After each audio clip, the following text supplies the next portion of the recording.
Assalamualaikum anak-anak Umi. Bagaimana kabarnya pada hari ini? Tetap sehat dan semangat ya. Nah, anak Umi semua, pada hari ini kita akan membahas tentang materi, wujud benda, dan perubahannya. Sebelum Ibu menjelaskan lebih dalam lagi tentang materi pada hari ini, Umi akan memberitahu kepada anak Umi semua tujuan pembelajaran kita pada hari ini. Tujuan pembelajaran kita pada hari ini yaitu anak Umi mampu menjelaskan wujud suatu benda atau zat serta karakteristiknya. Yang kedua, anak Umi mampu mengidentifikasi karakteristik wujud suatu zat. Yang ketiga, anak Umi mampu menjelaskan perubahan wujud pada suatu zat. Nah, bagaimana? Apakah anak Umi semua sudah paham tujuan pembelajaran kita pada hari ini? Nah, sebelumnya, apakah anak Umi tahu apa itu zat atau benda? Nah, kalau anak Umi belum tahu, di sini akan Umi beritahu. Zat adalah segala sesuatu yang memiliki massa dan menempati suatu ruang. Nah, wujud benda atau satu zat itu tidak satu ya anak-anak. Wujud benda atau zat itu bermacam-macam. Nah, ada namanya yaitu zat padat, kemudian zat cair, dan ada zat gas.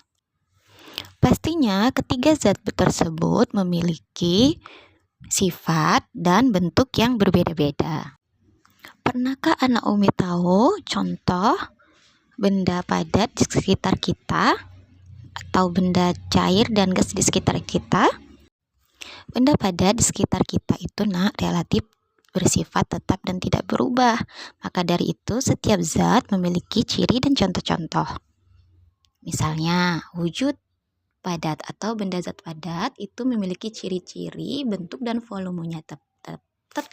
Contoh es batu, buku, meja, dan nah, jika zat cair pasti anak Umi semua sudah tahu kan? Nah, apa sih contohnya zat cair itu? Nah, ini banyak ditemukan dalam kehidupan sehari-hari dan mudah kita dapatkan. Nah, contoh zat cair yaitu misalnya air, susu, dan jus. Dan ciri-cirinya adalah mengikuti bentuk wadahnya dan memiliki volume yang tetap. Nah, bagaimana pula dengan bentuk zat yang berbentuk gas? Nah, anak Umi pasti sudah paham sebelumnya. Tahu kan gas itu seperti apa? Nah, bentuk gas memang tidak terlihat, namun dalam kehidupan sehari-hari kita dapat atau tahu contohnya seperti udara, uap, air, dan ciri-ciri gas itu mengisi seluruh ruang yang tersedia, tidak memiliki bentuk atau volume tetap. Kalau dalam kehidupan sehari-hari, pernahkah anak Umi tahu balon? Dan ketika kita meniup balon, maka dia akan mengisi ruang balon, memenuhi ruang balon. Itu salah satu contoh pada wujud gas. Pada wujud zat atau wujud benda, mereka juga bisa berubah-ubah loh. Apakah anak Umi pernah tahu wujud suatu zat atau benda bisa berubah menjadi wujud yang lain?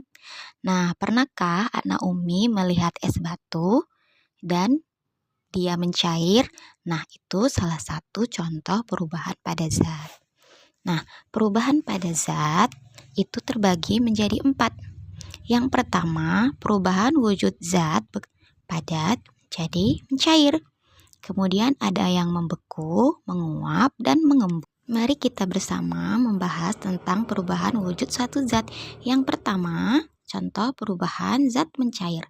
Nah, misalnya tadi sudah Umi contohkan dari zat padat menjadi zat cair. Kemudian ada contoh yang lain lagi. Yang kedua adalah membeku. Perubahan wujud zat membeku, contohnya adalah air yang mencair, kita masukkan kulkas. Nah, dia bisa berubah menjadi membeku atau menjadi zat padat. Contoh proses berikutnya yaitu menguap. Apa sih contohnya? Air yang menguap menjadi uap. Misalnya yaitu air yang kita rebus, dia akan berubah menjadi gas. Dan proses yang terakhir adalah mengembun, yaitu perubahan zat cair menjadi gas. Nah, itulah pembahasan materi kita pada hari ini dan Umi harap anak Umi mengerti semua dengan penjelasan Umi. Dan Umi doakan kita semua dalam keadaan sehat-sehat. Assalamualaikum warahmatullahi wabarakatuh. Sampai berjumpa di materi selanjutnya.